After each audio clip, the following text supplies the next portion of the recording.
If you see a child pulling a train with one arm, you will immediately say, "The one pulling this train cannot be the child, because the child does not have the necessary strength to do it."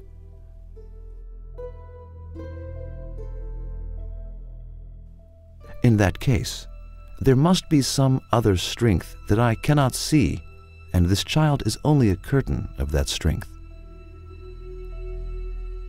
The thing that causes you to think like that is the imbalance between the cause and effect. The child, in this example, is the cause of his or her pulling the train is the effect. The cause is very weak and ineffectual, and since the effect requires a very great strength for it to occur, it dismisses this cause from the role of the doer and proves the presence of another agent.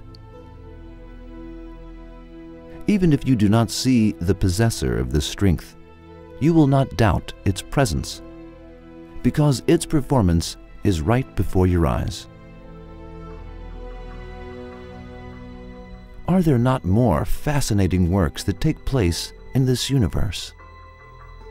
Of course there are, and in fact, there are far more interesting works. Giant trees grow from small seeds.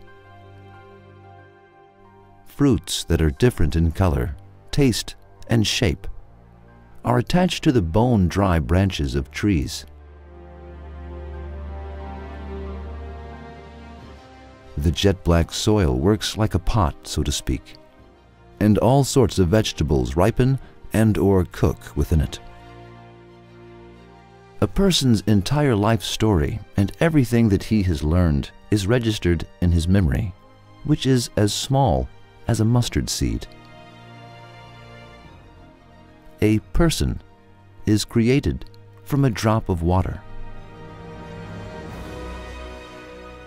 Yes, splendid works that we cannot count occur before our eyes all the time, while the causes that generate results are very ordinary, weak, simple, lifeless, and poor. The results that occur from these causes are very ingenious, sapient, and valuable.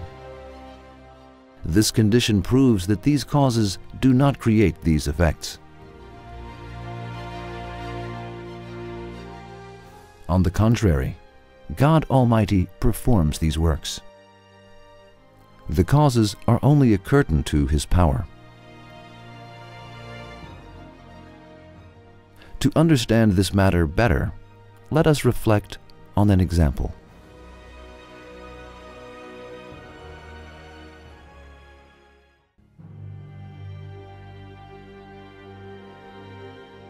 The golden plover bird, which is 200 grams, migrates 4,000 kilometers from Alaska to Hawaii every year. It covers 88 hours, 3.5 days, of travel as it flaps its wings without stopping. Scientists had figured that the birds needed about 82 grams of fat as fuel to complete this journey.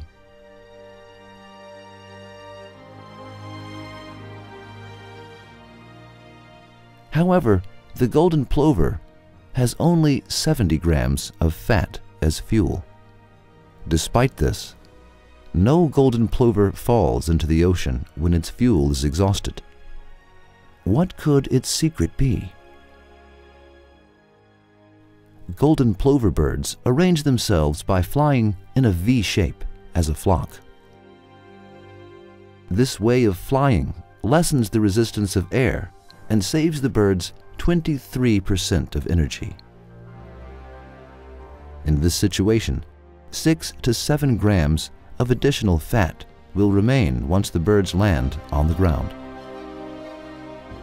The remaining fat is reserved as backup fuel in case winds blow from the opposite direction. Now, let us make a comparison.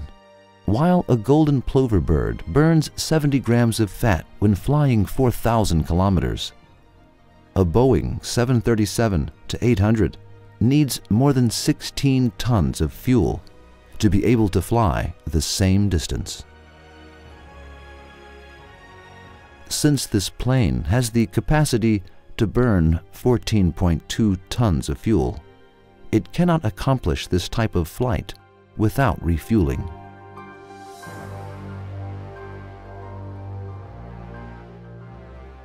In this example, the golden plover bird is the cause, while the effect is the activity and journey that it accomplishes. The golden plover is a bird that can be understood by its name. It does not have intelligence, wisdom, power, strength, etc. However, its journey is one that can only be completed through an immense amount of wisdom and strength. For this effect to occur, it would require some kind of knowledge and power. Since the golden plover does not have this kind of knowledge and power, it proves that the golden plover is not making this trip on its own, and that it is being made to undertake this journey. If you do not accept that the golden plover makes this journey with God's help and grace, then answer the following questions, and we will see your answers.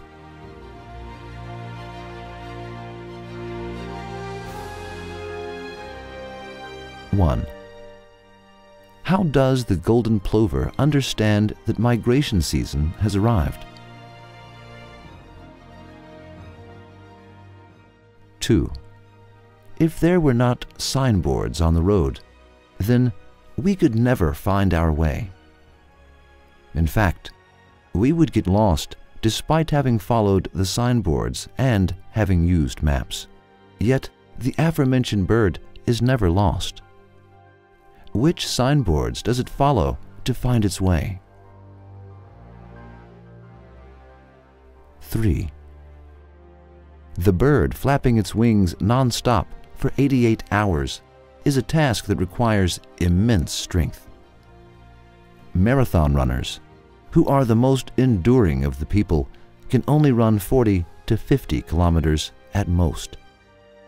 How did this bird attain a durable body on its own? 4. Who stored the 70 grams of fat that is necessary for travel in the bird's body? 5. Who taught them to fly in a V shape so they could break down the wind's impact? 6. An airplane designed by humans cannot even be compared to the golden plover bird. The plane has an engineer. Then, is the golden plover an act of coincidence? 7. The journey that a golden plover undergoes with 70 grams of fat is also accomplished by the awesome airplanes of civilization, yet they burn 16 tons of fuel. In that case, we can say that the craftsman of this bird is infinitely sapient and economical. Can you show another artist other than God as being the possessor of sapience and savings? Now, reflect on the imbalance between cause and effect. In your reflection, you can look at these events. A cloud is the cause and the rain is the effect. An egg is the cause and the chicken is the effect. The brain is the cause and the writing of a library within it is the effect. Matter is the cause and the transmission of sound is the effect. The honeycomb is the cause and the honey is the effect. The silkworm is the cause and silk is the effect. During your course of reflection, think of how simple, lifeless, and ignorant the causes are, and of how immensely extraordinary the effects are, and how they reflect the handiwork of knowledge and power. Then consider the entity who works behind these causes. In other words, see God Almighty with your intellect's eyes.